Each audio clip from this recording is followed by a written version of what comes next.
en la línea a nuestra colega Dolia Esteves, quien está allá en Washington.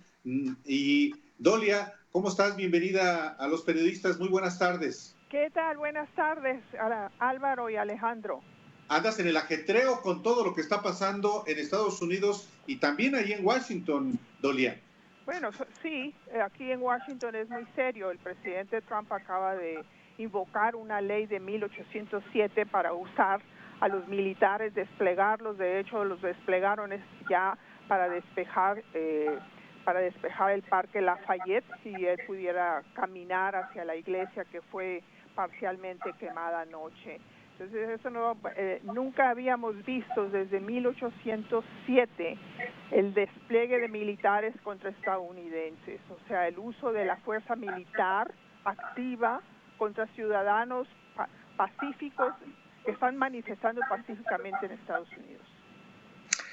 Dolia, perdón, qué bueno que, por otro lado, qué bueno que podemos contar con tu presencia aquí en Los Periodistas, porque pues de manera involuntaria te encontramos justo después del mensaje del presidente Donald Trump, este mensaje que se dio hace unos minutos, donde efectivamente pues está invocando a, pues es algo que yo te preguntaría, ¿es algo que a los estadounidenses les asusta el hecho de que el ejército salga a la calle, o es un discurso de los republicanos que en algún momento el estadounidense pudiera apreciar, el uso de la mano dura? No, para nada. Es totalmente antiamericano, en contra de todo lo que cree un ciudadano común y corriente. El uso de la fuerza militar, posi comitati se llama una ley que es sagrada en este país, que impide el uso de soldados activos en tareas policíacas. Hay una gran separación entre el poder militar y el poder policíaco, la policía civil. Desde luego que se asusta. Lo bueno de esta ley es que quizá él pueda invocarla y aplicarla en la capital de Estados Unidos, que es un distrito aparte. El Distrito de Columbia no es un estado que no tiene representación en el Congreso de la Unión, pero no puede desplegarlo en los estados sin la autorización, sin que sean los gobernadores los que invoquen la ley, y no lo van a hacer, quizás uno o dos en estados controlados por los republicanos, pero en el resto, incluso en muchos que tienen gobernador republicano, no lo van a hacer. O sea, no amerita el uso. Son manifestaciones muy legítimas, y qué bueno que están ocurriendo, porque se está expresando la sociedad estadounidense contra el racismo, y empiezan pacíficamente. La mayoría de la gente, Alejandro, es gente blanca, ni siquiera son negros, son jóvenes, estudiantes, y por la noche ya es cuando ya empiezan a llegar provocadores, una pequeña minoría, pero sabemos muy bien en México que con una minoría basta para hacer crear caos, y son los que empiezan a saquear las tiendas. Ayer la iglesia San Juan, que está a una cuadra de la Casa Blanca, y son los que están creando el caos y los disturbios y la violencia, no los que están protestando durante el día pacíficamente. Hay una indignación casi general en Estados Unidos. En efecto, son protestas pacíficas, no solamente de estadounidenses de color, sino muchos blancos, efectivamente. Pero, Dolia, las protestas pueden eventualmente cambiar el curso inclusive de la elección de noviembre. Definitivamente, porque hay que recordar que esta protesta, el detonador de esta protesta ocurrió hace una semana, justamente cuando mataron, asfixiaron, y hoy se dio los resultados de la autopsia, y la autopsia confirma que fue asfixiado con fuerza durante casi 9 minutos. Entonces eso detonó esta serie de protestas en todo Estados Unidos, cerca de 100 ciudades. Y eso viene inmediatamente después, o mejor dicho, al mismo tiempo, simultáneamente al problema del coronavirus, que la gente pues ya está frustrada. Hay 41 millones de desempleados nuevos, la mayoría son negros o minorías. No es la gente pudiente, no es el 1%, son las gentes más necesitadas, como también son los que han muerto de manera mayoritaria, los pobres, los negros, los marginados, los latinos, toda esta gente, y desde luego que puede cambiar la elección.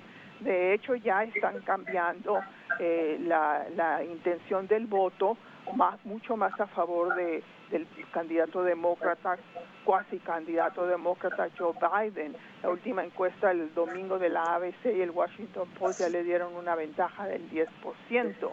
Y de ahí que está tan desesperado Trump y está está tomando una serie de medidas que no están mejorando la situación, no están bajando la temperatura, la están elevando.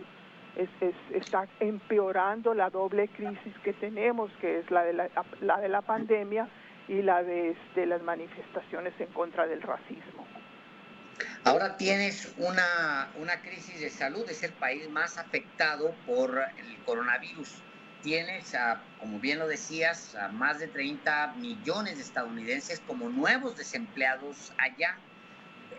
Ahora tienes protestas en más de en un medio centenar de ciudades y una sociedad movilizada, pero además tienen en Estados Unidos un presidente, lo voy a decir, la palabra me la voy a permitir, pues idiota, porque hoy manda policías a lanzar gas lacrimógeno para que él pueda caminar hacia la iglesia y visitar la iglesia, pues donde hubo algunos actos de vandalismo.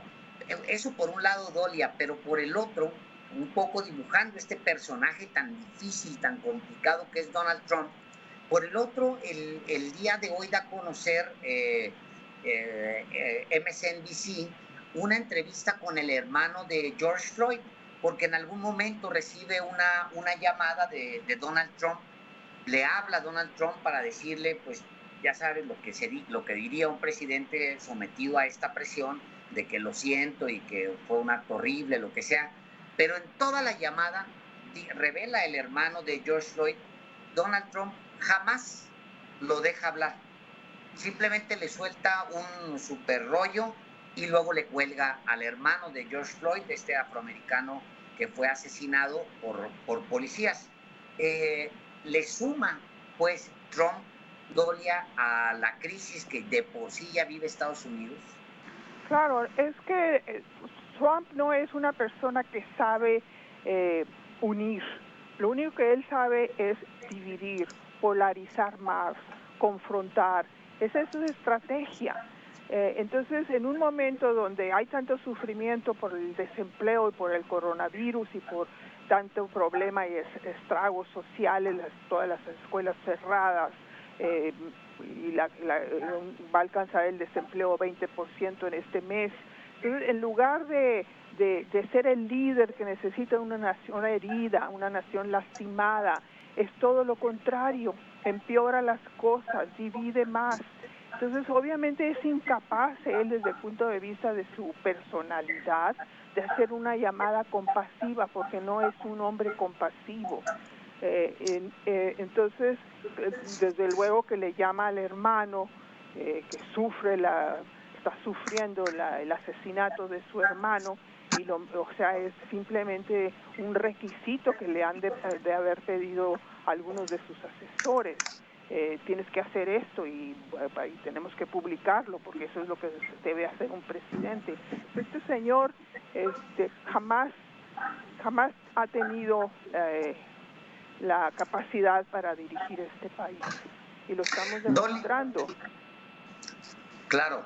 Dolia Esteves, ¿nos permite seguir a una breve pausa y regresar contigo para conversar el otro tema que también se da por allá, que es la presentación de pruebas de los fiscales, por parte de los fiscales al abogado de Genaro García Luna. Hacemos un corte muy breve. ¿Nos acompañas? Claro que sí, con mucho gusto. Muchísimas gracias, Dolia Esteves. Volvemos.